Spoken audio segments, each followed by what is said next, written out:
No, skepticism is awesome. There It's you like go. it's a superpower. It's like you can see the matrix code.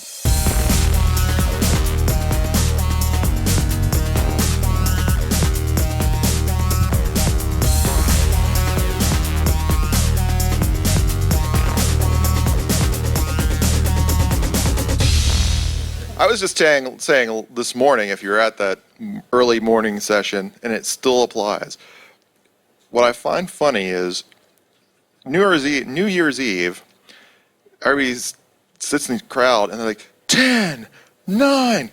At DragonCon, right before a panel, everybody's like yelling and everything, and then about 10 seconds before it's ready, everybody goes, just shuts up. I want everybody, like, at some point, go like, 10. Spur us on, Cheer. Yeah. So we have Mark Edward.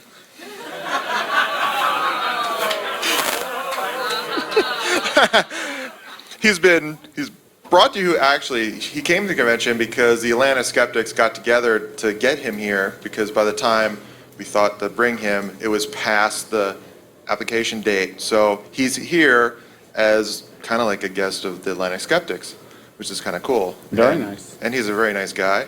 He's going to tell you about how to be a skeptic in the old-fashioned guerrilla way, rather than the clean-cut Walmart way, I guess. Yeah. So not Walmart. Think less Walmart and more, In the Malcolm street. X. Yeah, there you go. Very good. Very good. All right, thanks a lot. Good morning.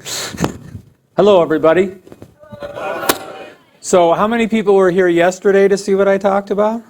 Oh, good. A good percentage. Okay, so today it's a little bit different. I'm not really here to try and, fool you or do psychic things, although some things may just naturally occur because whenever I'm in a room, paranormal things just happen. So, Laws of nature. yeah, I will take credit for whatever happens that's strange or bizarre. That's what I do. But what I'm really here to talk about is something that I wrote about. I did a pilot TV show with Stephen Novella, Yao Man Chan, Michael Shermer, Kiki Sanford, and who else was on that? It's been so long. Oh, Brian Dunning, called it was The Skeptologist, which was once again an attempt to try and bring a show to the media about what skepticism is about. And we could not sell that sucker no matter what, because it couldn't get the traction that it needed for a lot of different reasons. But it brought me into contact with some of the best people, and I had worked with Michael Shermer before. So where I'm going with this is I realized after that it's going to have to be a personal thing. It's going to have to be people one-on-one getting out on the streets. A more grassroots approach, I think, is what I'm going for. Guerrilla skepticism. Okay, so that's more or less what I'm going to talk about today, and how I really feel that we got to get out on the streets, because not necessarily the streets as in the 60s, because now we have all sorts of streets that are on the internet, and I'm going to talk about that a little bit too. But the idea is, especially people who you may be what's called an armchair skeptic. You may not want to get in people's faces. I don't have any problem with that. I'm sorry, I made a boom. I don't have a problem with that because I am a performer. I like to get in front of people. I like to get attention. I'm an attention whore. I'll do anything to get seen. So it's both a problem, a blessing, and a curse. So for me, I want to get out in the street. I was brought up in the 60s, and I don't know how many of you are baby boomers, but if you remember, we did make a difference. Okay, I was pretty young at that point, but getting out on the streets did actually work. So guerrilla skepticism is a proactive approach. In other words, instead of waiting for applicants to come to us at the IIG right now in Hollywood, we are actively going after people who make claims, especially in the media, and the idea is to get in their face. And I'm going to refer just briefly to how many people know about, you probably all do, Phil Plate's Don't Be a Dick speech. You all know about that? Well, I'm a dick. And I don't care, because I think there's a place for all sorts of different beliefs in skepticism and ways of going about it. But for me, certain egregious forms of fraud demand that we get in the face and act, okay? For example, do you think Sylvia Browne worries about being nice to skeptics? Do you think she wants to say, oh, well, let's approach them with, let's not be a dick. Let's be really, let's meet them in a middle ground somewhere. She doesn't care. And John Edward doesn't care, and James Van Praagh doesn't care, and all down the line. And right now we're seeing a huge upswing of these, I call them grief vampires. They're people who are taking advantage of bereaved people. They don't give a crap about being nice. So why do we have to be nice, okay? Now, here's kind of where I draw the line. Say you've got an Aunt Tilly, and Aunt Tilly reads tarot cards, and once a year she goes to the bake sale and she reads tarot cards, or somebody who's on the corner. I'm not after them, okay? Because they're basically harmless. They can still do some damage if this whole town believes that they're real, but that's beside the point. They are not in the media eye. They are not people who are standing up in front of, they're not on the Larry King show, with Larry's gone now, but I mean, I don't know how many remember. Did anyone ever see the Larry King show where it was Van Praagh, John Edward, and this other woman, I can't remember her name? 3 psychics they had on that show, and it was like Hollywood Squares of psychics. They're all battling. One is saying, well, I see this prediction of this happening, and then John Edward would say, no, the child is over here, and the third psychic would say, well, I don't see that. It's just somewhere by water. And I mean, it was, you're saying, I was saying to myself, this is hilarious, because these people have captured the media attention, but no one can agree.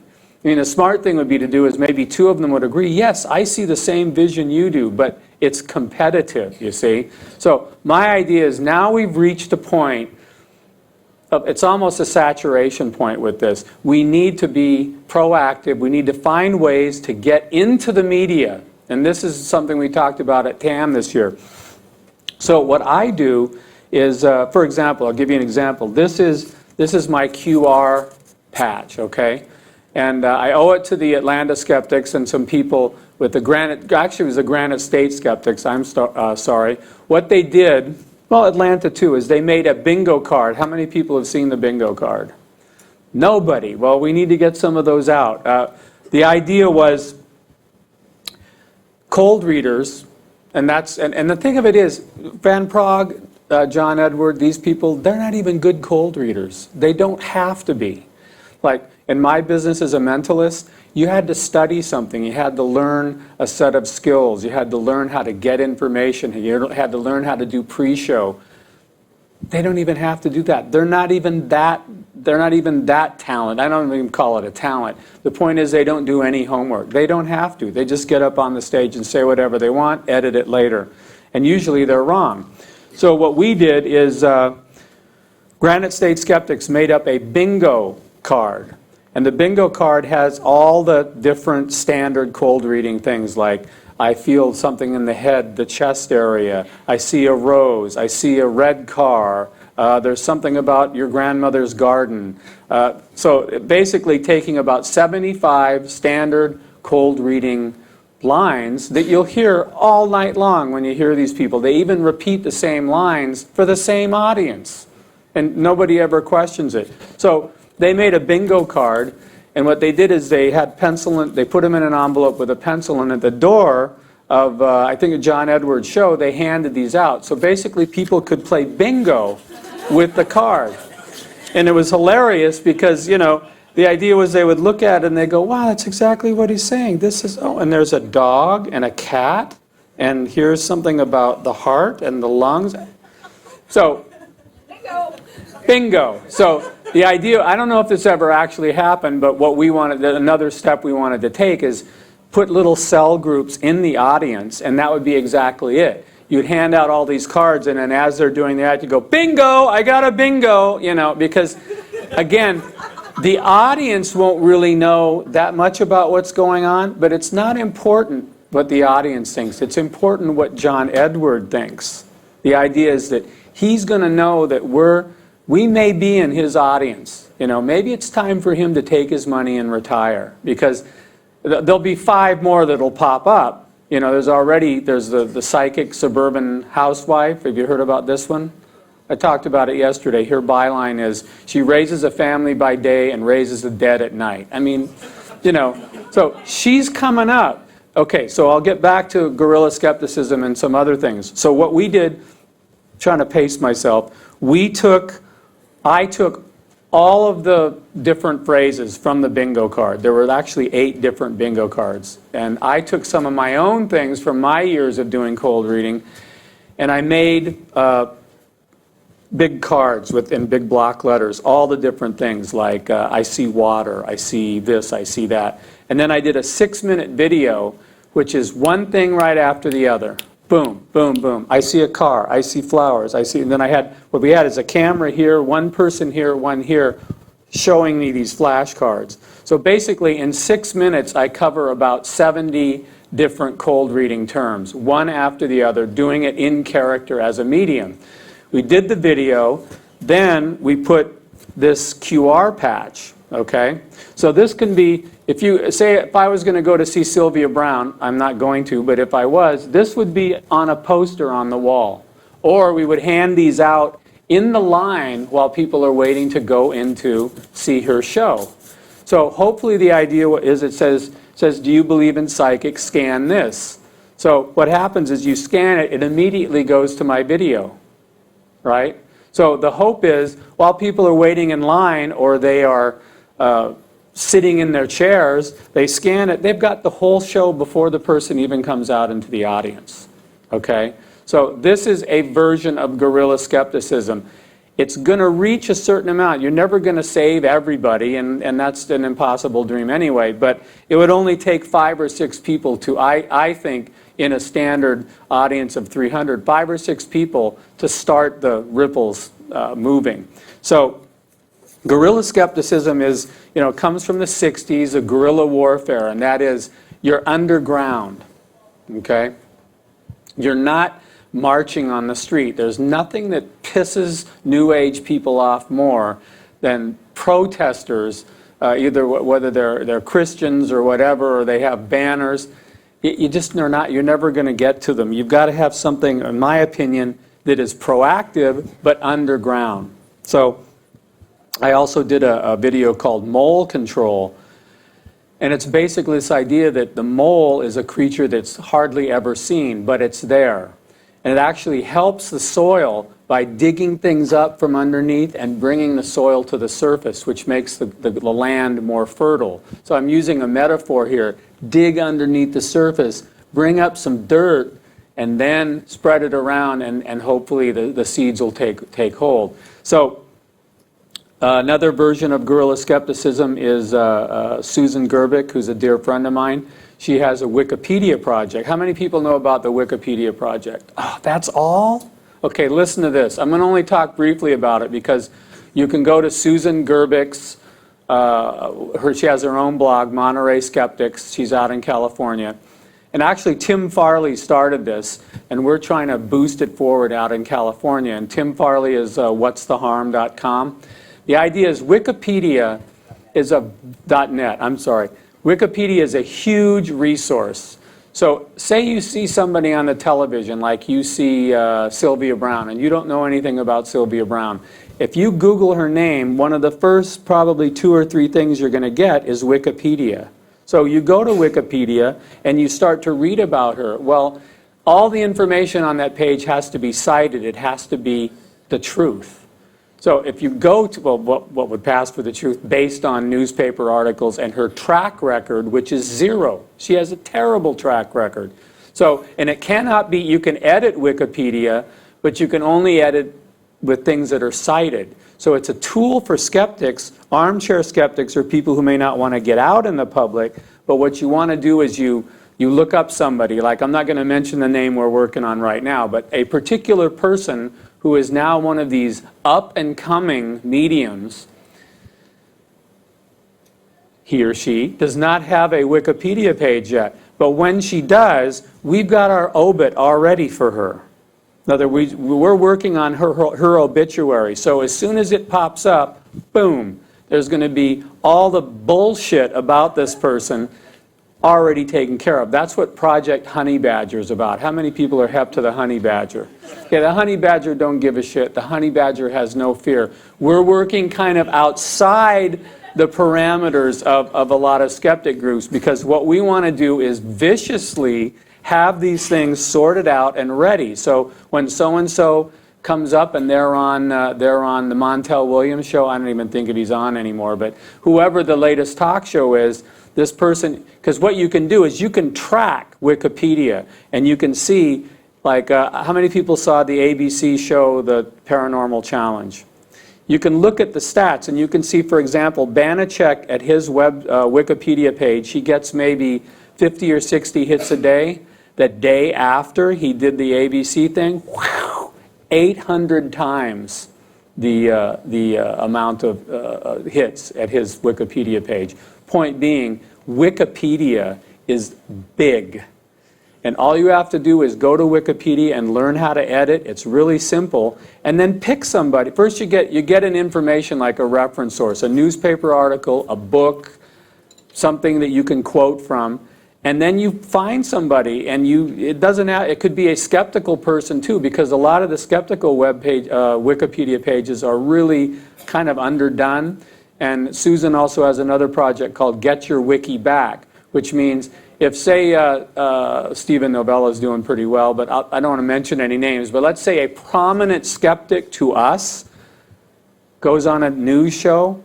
Well, people go to Wikipedia and they see he's got a terrible Wikipedia page with misspellings and inaccuracies. It makes us look bad.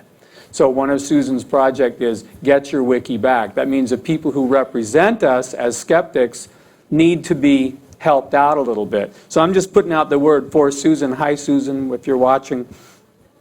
It's simple. Get on it. Do something, okay? I was talking about Skeptologist. I started blogging, okay?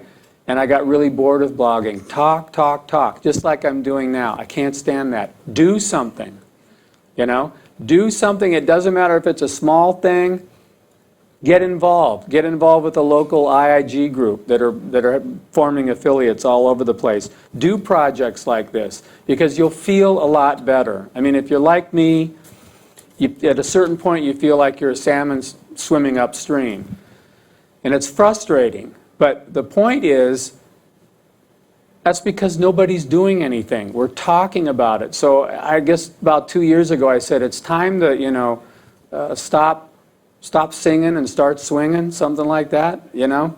I think we have to be more aggressive. We have to find out a way to break through into the media, because the media, they like the paranormal, they like the Ghostbusters, they like the fantasy elements. I remember when the History Channel first started doing paranormal, it was like the History Channel. Now look at it. I mean, we are in a barrage of bullshit, and I mean, Penn and Teller had a show that I was on, and speaking of bullshit, that was a good show, but it was a little too acerbic for a lot of people. The swearing and I don't know, they didn't like but actually Showtime asked Penn and Teller, they wanted them to be as nasty as possible. So we need a way to get into the media, and the media wants to hear this stuff, but we're just kind of waiting for someone else to do the work. And so I'm here to say guerrilla skepticism is find your own path, something that you can do to get involved. And if you can't get out in the street and do something, get involved with Wikipedia, join a group, and start talking this up, because it's a huge movement. The skeptic movement is really growing, okay? I mean, it's not like Dragon Con, but we're here, okay? So, and then my books, I try to, they're books primarily for people who are interested in learning tarot, but I always inject skepticism into it. I always try and say, you know, tarot cards, they're just pieces of paper, okay? It's a piece of paper, it's a picture. You could do a reading with a packet of postcards as long as you made up a system to go with those postcards. You'd lay them out and you go, oh, here's the Empire State Building, that means your job. Here is a picture of Central Park, that's your love life. Doesn't matter. So to try and put the humor spin on it is to try and show people there's no mumbo jumbo. You know, people, when I do tarot readings and I use a standard tarot pack, I actually made my own tarot pack with contemporary images to try and generate this feeling of, you know, it's whatever you want it to be. How many people are familiar with the tarot? Oh, good. How many people know about the Tower? A few people, that's good. The Tower struck by lightning. Okay, here is a card that is a heavy-duty card. I mean, you pull that one out, you got some explaining to do, no matter where it is in the spread, okay? So when I made my contemporary version of the Tower, what do you think I used as a contemporary tower? 9/11. It's a picture of a building with an airplane hitting it. It's like, wake-up call. Wake up. You need to wake up. Something you thought of as being solid and substantial is not so solid after all. Don't take things for granted. They all have the same metaphorical meaning, but I want to make it contemporary so that people look at it and get it. There's nothing mystical about it. It's just like, here's something that you might want to take a second look at, or you're forewarned, or whatever. Think.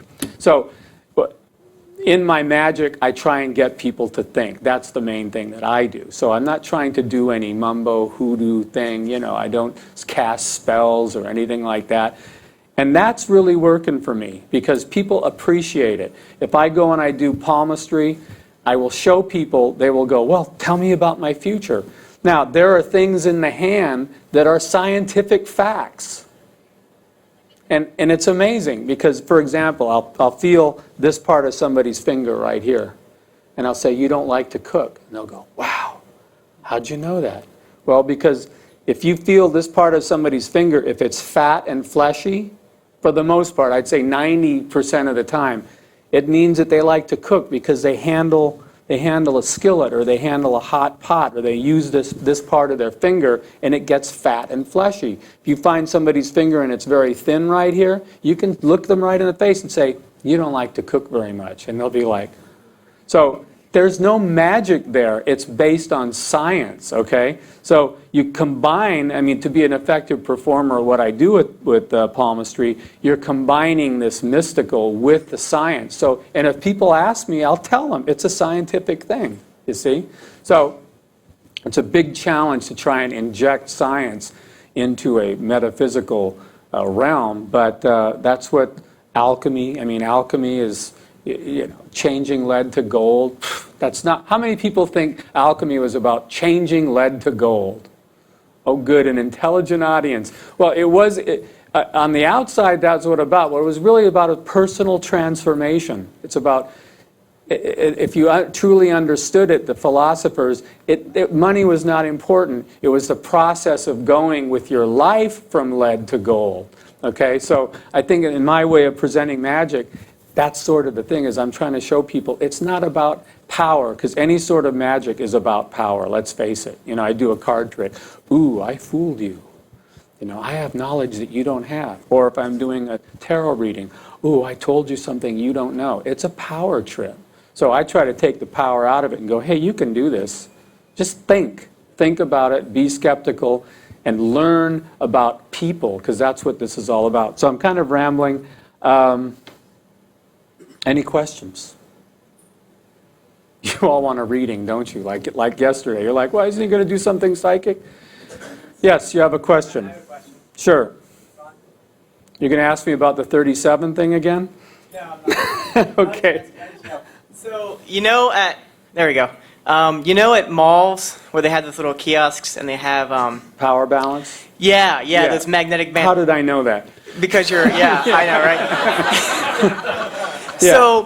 So I always walk by those and they're doing demonstrations and stuff, and I haven't done this, but this is an example of Guerrilla. I've always wanted to go up there and just like call them out. Like, what would be the best way to do that? Because I know they do some type of like balance test, right? Where like they'll push someone over and then they'll put the band on, like, oh, I can't push you now, and you know it's some type of trick. It's called the Georgia magnet phenomenon. It's been around for decades. It used to be an actual vaudeville act. Lulu Hurst. How many people have heard of Lulu Hurst? Nobody. Oh well. Oh, one person. Good. Lulu Hurst used to do a thing where she would, 12 men couldn't move her on the stage, and it's all based. It's martial arts techniques, but there's no supernatural magic to it. It's an act. Now, Your question is, how would So you... is there a way that you could like maybe be strong without the magnet on, or just basically how would you get a crowd of people in a mall and get them all to say, hey, This little is bullshit. bracelets are bullshit? Well, first of all, you're never going to get a crowd at a mall to do anything unless you're selling something that they want. Okay? So the power balance thing, the IIG just did a test of the power balance. First they did it down in Australia, and they were very successful. They actually got the power balance people to take back their claims on their product, that it increases your balance and your energy.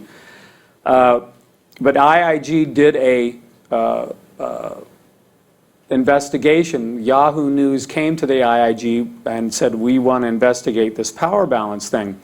And I'm trying to think of her name. Dominic Dawes, who's an athlete, came and with her news team. So what we did is we set up a test, and we made an obstacle course, and we had some people who know how to do statistics on the computer, and we made 3 different wristbands. One was the wristband with the phony little hologram in it, which is just a piece of plastic. One had no hologram in it, and one, because Jim Underdown, when he was a kid, he's the head of CFI out in LA. When he was a kid, he really liked Pez. Remember Pez? So he stuck a Pez in one of them, right?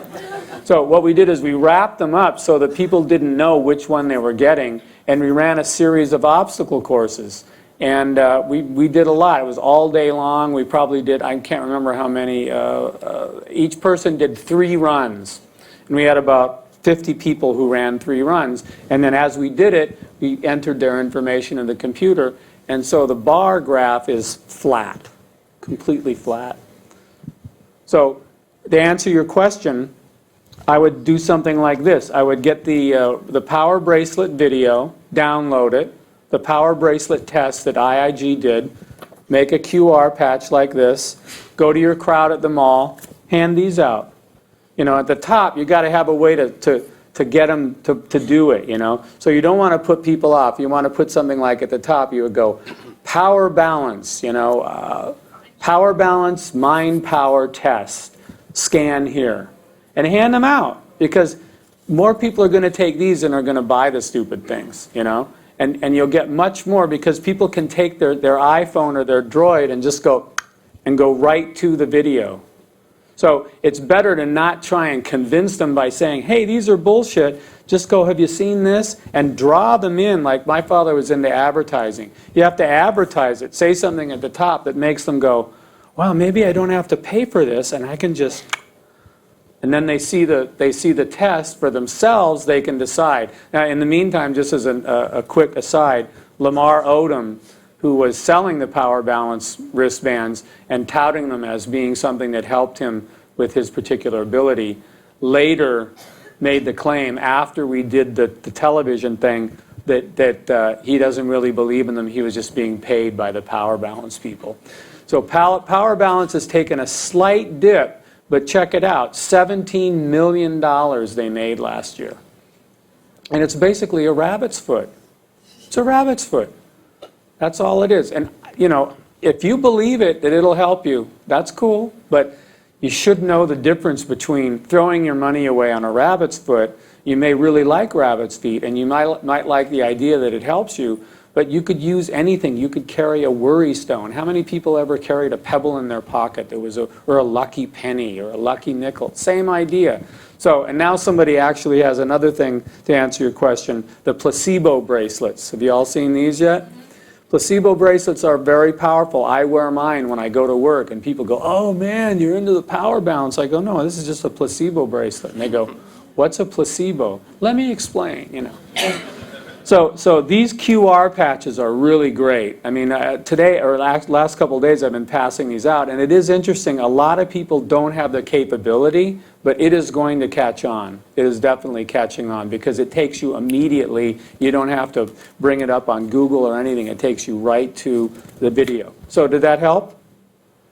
In other words, you're not going to do it overnight. Have a plan, infiltrate, underground.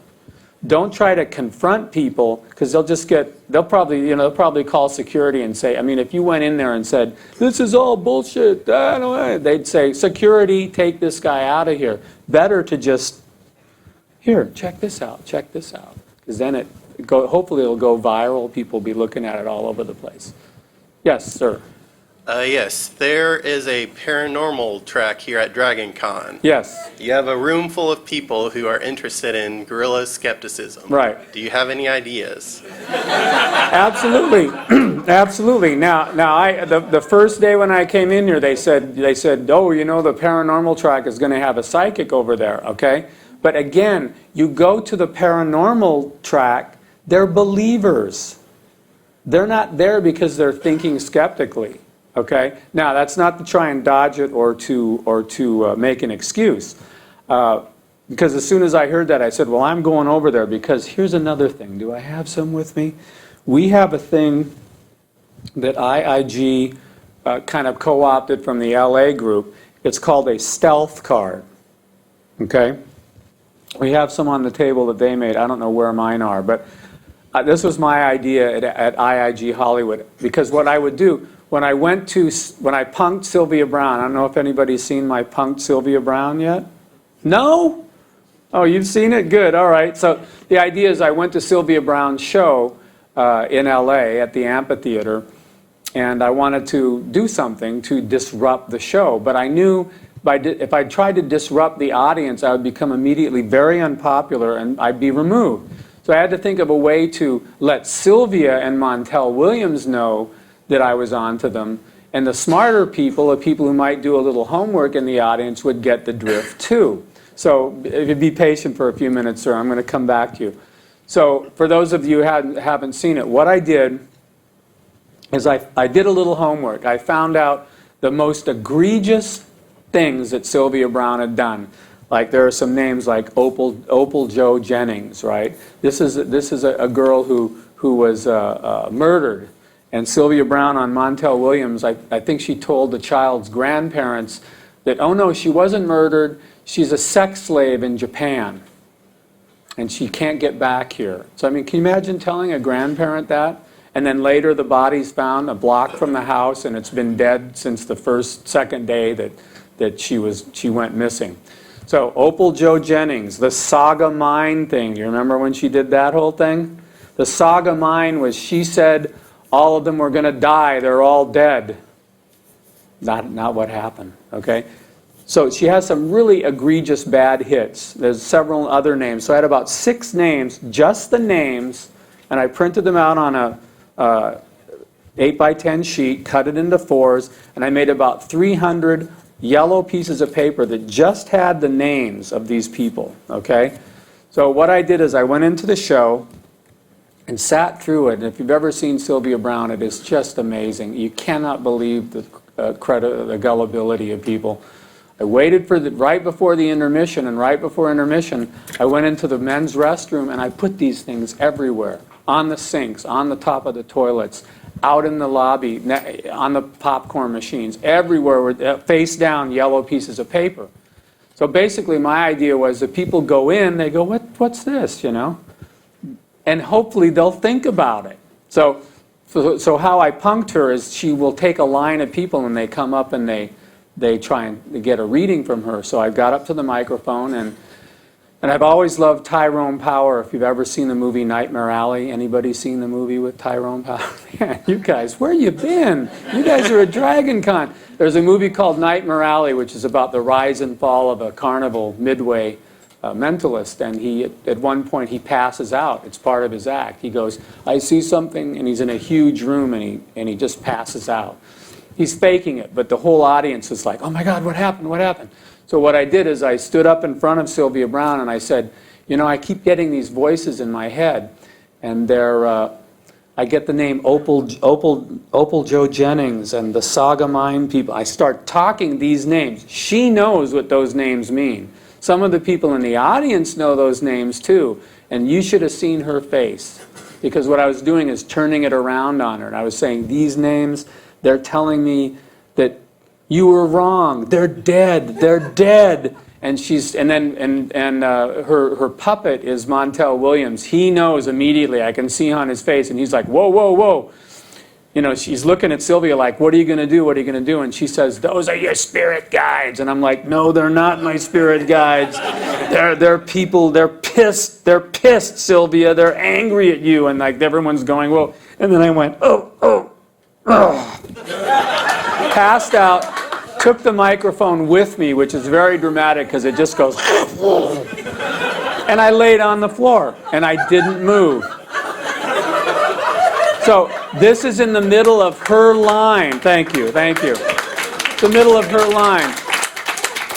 So the audience doesn't really know, see, because I'm not trying to convert the audience, because they are all believers. They're just going to think I'm some idiot that had a fainting spell. But Sylvia and Montel know exactly what I was doing. So it was interesting because her son, I forget his name, Justin, who's going to take over for Sylvia when Sylvia retires, he's standing right next to me, a big, huge guy with tattoos and everything. He's standing right here when I pass out. Now, I'm laying on the floor playing dead. The people start stepping over me. She doesn't say anything like, is he okay? Is he all right? The people are stepping over me like this. I have a question. And her son is standing there not even seeing if I'm dead or alive. So now that says a lot to me about her and her crew, doesn't it? I mean, you would think the average person isn't somebody going to check and see if he's all right? They didn't. They didn't move. They let me lie there. So they let me lie there for about, I would count, 20 seconds is a long stage time. So I would say it was at least 25 seconds. That's a long time. And finally he bent down. He said, are you okay? And I kind of went, I acted like I was coming out of a trance, Oh, those voices, And then they led me off into the side room. And here's what we're up against. They lead me into this side room, and they bring the Universal Amphitheater paramedic, because they have people whose job it is, if somebody has a heart attack, they want to know. So they send for the paramedic. The paramedic comes in, and she starts checking my pulse. Are you diabetic? Did you eat today? And she's checking everything. She's going, I can't find anything. So I'm like, trying to keep in character, because I know now it's getting serious. It wasn't so serious on stage. Now the people who are liable in the amphitheater want to know what happened. So one of my other buddies, Steve Muscarella, showed up, who was in the IIG, and he was like, well, man, Mark, what are you doing, Because I didn't tell him I was going to do all this stuff. So he's in there, and so she gets to the point where I'm going to fill out a medical thing, and they're going to turn it in. So then I realized, this is getting a little tricky because I'm going to have to lie to this person and say that I fainted. I don't want to do that because that just makes me as bad as she is.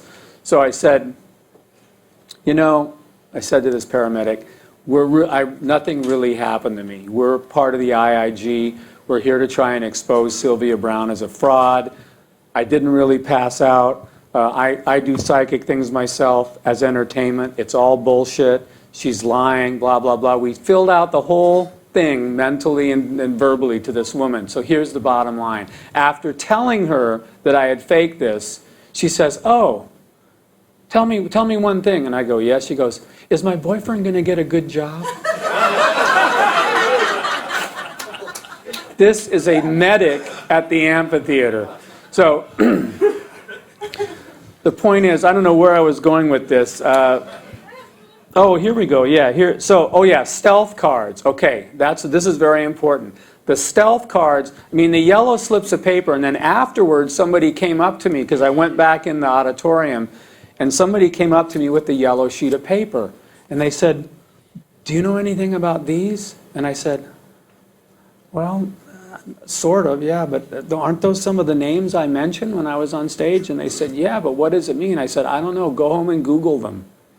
Because if you Google any one of those names, it's going to lead you to the kind of treachery this woman has performed, okay?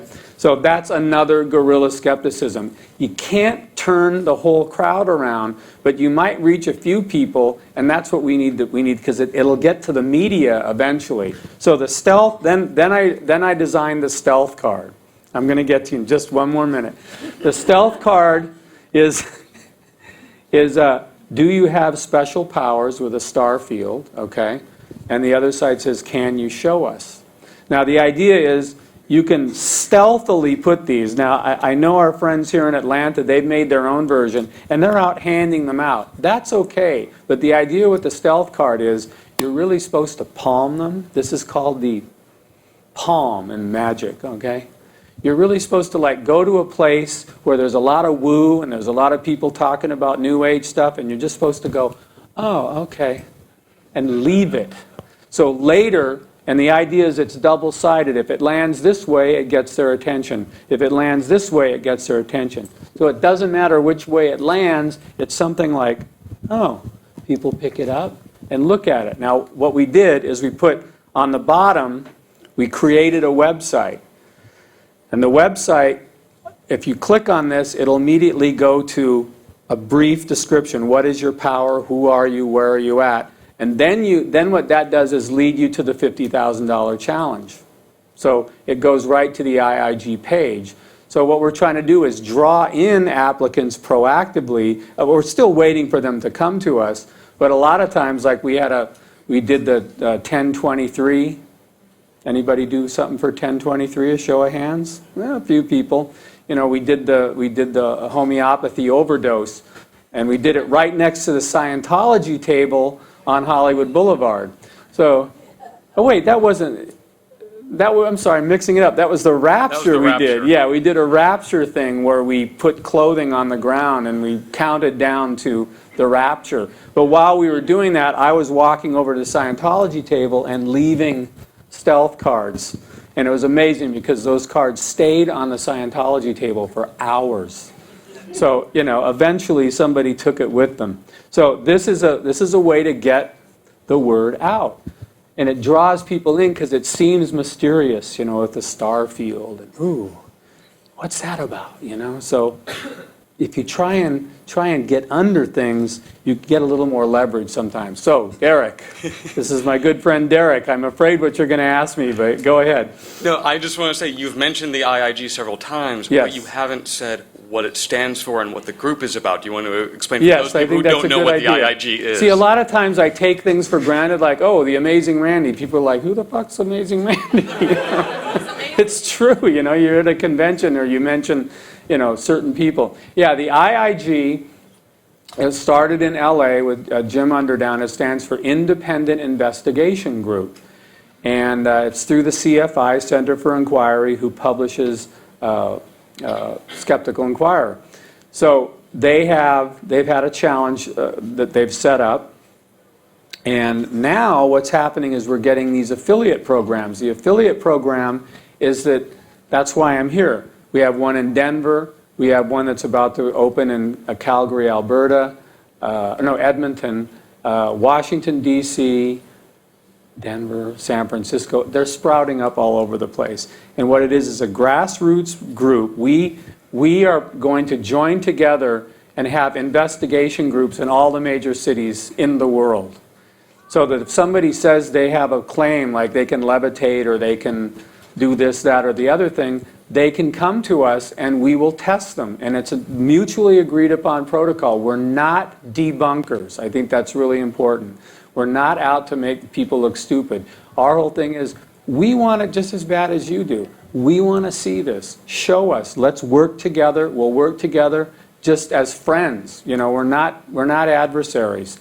So if you're in a city in the United States and you have a small little grassroots skeptical organization and you're interested, Google iigwest.org and take a look at our creds, because they're getting to be pretty good. We've done a lot of really good tests, and it's definitely, it's a social thing as much as anything else, but we are serious. And the people, I've met some fantastic people, including Derek Bartholomew, who is just a great mind. His thing is UFOs. We have people in all the different fields. So it's really a great thing to get involved with if you want to get involved. Otherwise, you can just go online and do Wikipedia. Yes? So, many times I've gone to a bed and breakfast, or I've been part of a tour of some sort, and someone will very seriously look at me and say, you do know we have a ghost here in this particular.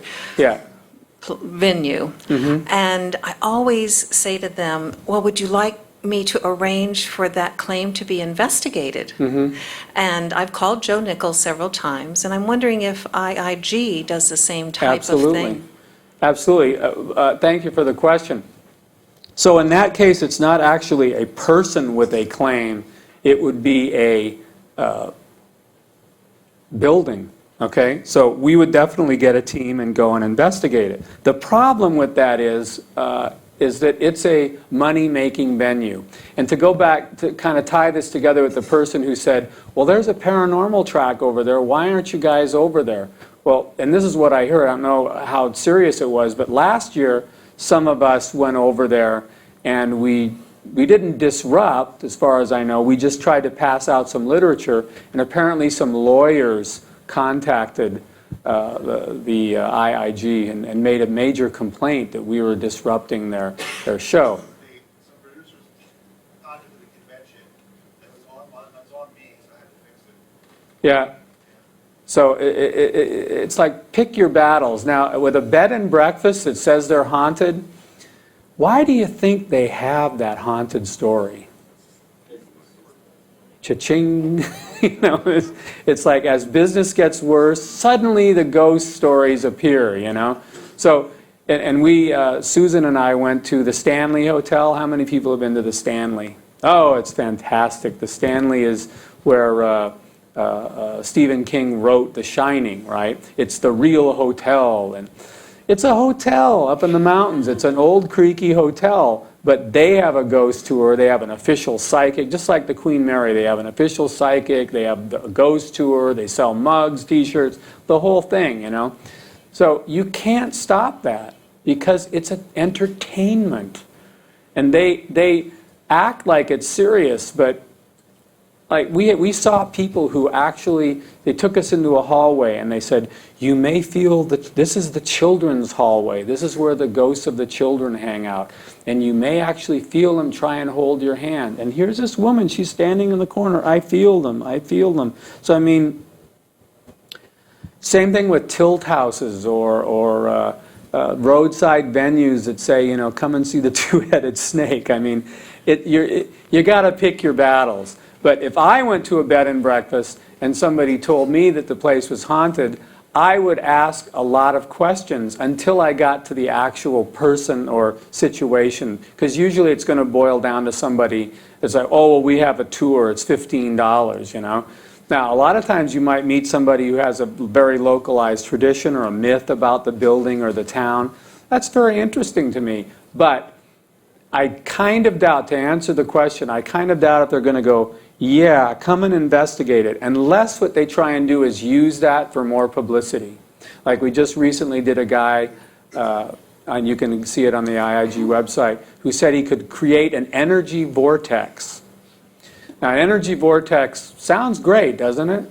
It sounds sort of paranormal. Basically what it was is, if you go to a tilt house, there's an illusion where you have a child this tall stand here, and a man this tall stand over here. And you see them, and you're standing in the right place, and then they trade places, and suddenly the child is tall, and the tall person is small. How many people have seen that illusion? It's an optical illusion. There's no energy field there. It's optics. So this gentleman tried to convince us that he could create that in any environment. That means he could do that right up here on the stage using magnets and all these fancy things. Well, you know, it was an attraction. He has an attraction called the Montana Vortex. So our thing was, we'll test you, but what happens with bed and breakfasts and places like this is often what they'll do is after we test them, then on their banner for their attraction, it'll say, as tested by the independent investigation group. See? So you have to be very careful with places like that because they'll turn it around. They say, well, these ghost hunters were here and, you know, they found something. Yeah, we found bullshit, you know. So and you don't, if you threaten somebody's livelihood, they can say that you are you are taking money out of their pocket, and they can sue you for that. So you have to be really careful. But I just take it all in stride at these places. I ask a lot of questions like this. They had this ghost person at the Stanley Hotel. I mean, she was just unbelievable actress. You know, she had every answer for every question. She was like a very well-versed psychic. She could answer any question just as glibly. You know, you could tell she'd answered the same questions hundreds of times. So it's really like trying to go to the Jungle Boat ride at Disneyland and convince the people that it's not a real jungle. You know, I mean, of course it's not real, but they're a paid tour guide. They have the spiel. Oh, there's the elephant, there's the crocodile. You expect that people would think that it's not real. It's just made up. It's an attraction. I mean, I have common sense. Maybe there's not too many people who do, but if you had a real haunted, I mean, real, what's real haunted? How can I put this? Let's say there was there's that word real again. There is a supernatural occurrence happening at your bed and breakfast that you can't explain. You want to invite people to come and stay there? You know, think about it. Think it through. And the last thing you want is a bunch of tourists taking pictures and bumping around with flashlights. So this is the gullibility factor, that you just like think it through. Oh, it's an attraction. If it's the Disneyland Haunted Mansion, well, okay. But it's an uphill battle. The best thing to do is enjoy it for what it is, and if you can find a way to challenge specific people on the tour, just be kind. So that's where I think the dickish thing, you're just going to come off looking like an a-hole, and that's not fun, because it's like pretty soon the whole tour will, you know, they'll be leaving you behind. They won't listen to you. So it's a difficult thing to do when it's a paid money-making attraction. Not a good idea. You got to go from somewhere like this, okay? It's like maybe you find out some facts. For example, the Stanley Hotel, they said it was built on this area of magnetic ore, you know, that the hotel had this emanation that could cause people to see, you know, as electromagnetic, blah, blah, blah, blah, quantum, blah, blah, blah. The favorite word is quantum these days, you know. It has a quantum effect on people who enter the house, you know. So what they did in Denver is they went there, they took soil samples all around the property. There's no iron there. So they sent them the actual surveys from an assayer's office saying there is no iron on this plateau that this hotel is built at. Now, but if you show that, you show a picture of a ghost in the Stanley Hotel and a picture of the claim, the actual, from the Office of the Geologic Survey, which do you think they're going to look at and want to buy? Okay, your question, sir. Well, when it comes to like trying to convince people that what they believe isn't true, I think there's like two different types. There's different types of logic. Like there's the logics that we learn, like formal logic and scientific logic. But then there's the logics that are sort of inherent in us, like the narrative logic, like we tell stories to understand the world around us type thing. Right. So what do you think the role, I mean, do you think it's possible to use like more plausible stories than what are already there in a narrative format? Like Yes. In order to get people to... I'm glad you brought that up, sir. I couldn't have asked for a more perfect pitch. My book, Psychic Blues, that is exactly what it is. A narrative story, that's what this is. This is a book that is based on my experiences as working as a quote-unquote professional psychic. My idea was, when I first saw Nightmare Alley, and I'll refer to that because it's referred to in the book many times, I said, what would it be like to actually climb to the top of this dung heap of psychics? How high could I get by using their own bullshit against them? How could I get to the top of this slag heap? So I said, I'm going to do it. I am going to infiltrate, and I'm going to play the game, and I'm going to get as high as I can on this mountain and find out as much information as I could.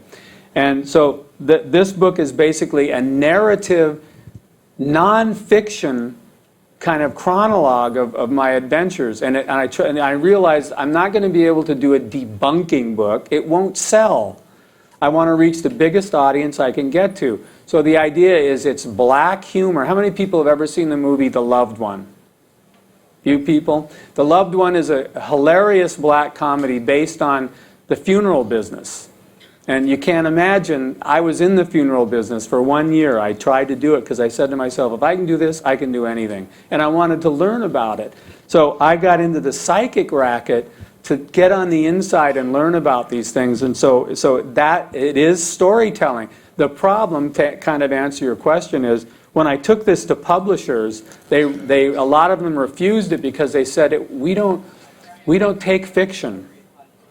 So they thought it was fiction.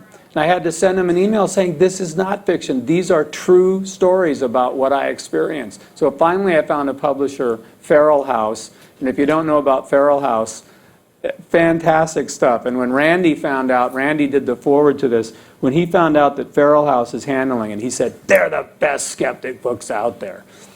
Okay? They're not Prometheus. They're not academic. They're not trying to reach the deep rationalist thinker. They're trying to just sell forbidden knowledge. That's their byline. So forbidden knowledge meaning they draw people in. They have books like they have a book on Aleister Crowley. They have a book on Anton LaVey. How many people know who Anton LaVey is? He started the Church of Satan, okay? So Feral House produces intellectual quality books that draw people in thinking, wow, the Church of Satan, I want to find out about this. But the beauty of their books is once you read it, you realize he was a carny. Anton LaVey started as a carnival midway showman, and he made the whole thing up, and he figured out that he could make money with it, etc., etc. Aleister Crowley, I don't need to tell you about him, okay? So Feral House takes books to draw people by going, wow, this is a mystical entity that is historic, but it really lays the truth bare. So I'm really fortunate that I found them and they found me, because I think there hasn't been a book written like this since Psychic Mafia. If you've ever read the Psychic Mafia, it's the same kind of idea, only I tried to use humor to lighten it up a little bit. So enough of my pitch. Yes? That actually was a good segue to my question. Okay. I have found that, obviously I have a theatrical flair. As Yes. I learn how things work that people find wonderment in, Yeah. I can actually find more enjoyment in knowing how it works and being impressed with the talent and the skill that Yeah. it takes, as opposed to thinking it's this real, magical thing. Right. Have you found that that's an effective tool for helping people become Absolutely. critical? Yeah, well, I teach magic. I've taught magic for about 25 years. So teaching magic it's a way of thinking. Okay, so in other words, magic, you see the magician, he shows you something in this hand. Magic teaches you to wonder what's going on with this other hand. And it's a way of thinking that I try and get my students. That's the whole point. It doesn't matter whether you're doing card tricks or coin tricks or mind reading or whatever. It's to make people aware, yeah, there's another world. Where's your wallet? Oh, I got it. Okay. The bird is gone. Where's my wallet?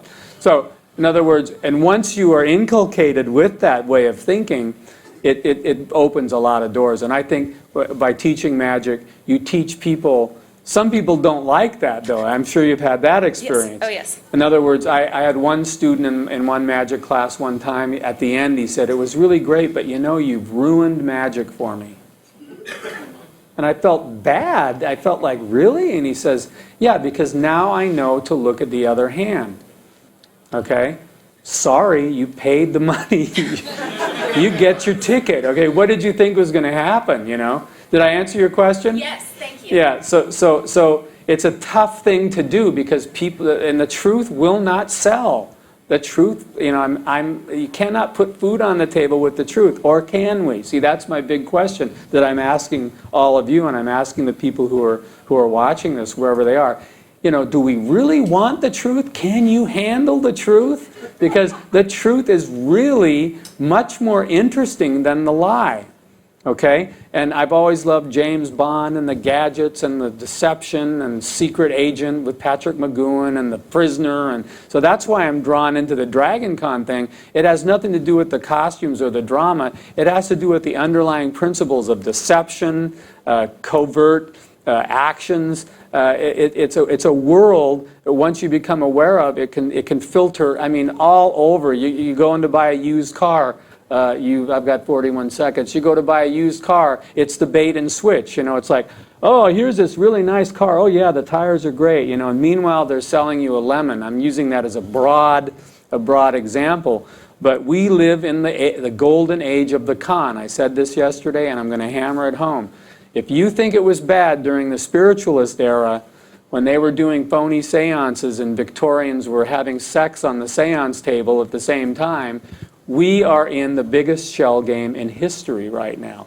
All you have to do is take a look at the banks, take a look at et cetera, et cetera. I don't like to get into politics, but it's nonpartisan. We are in a mess. And it's because people don't think critically. They like this hand. Oh, look at the pretty handkerchief. Wow, that's a great handkerchief. I wonder if it's silk or it's made out of wool. And meanwhile, we're being robbed blind, okay? Not only monetarily, but intellectually, too. So you got to do something. And you get to a certain point where you're about to explode, find a way to do guerrilla skepticism. You'll feel much better. Thank you for coming by. Thanks.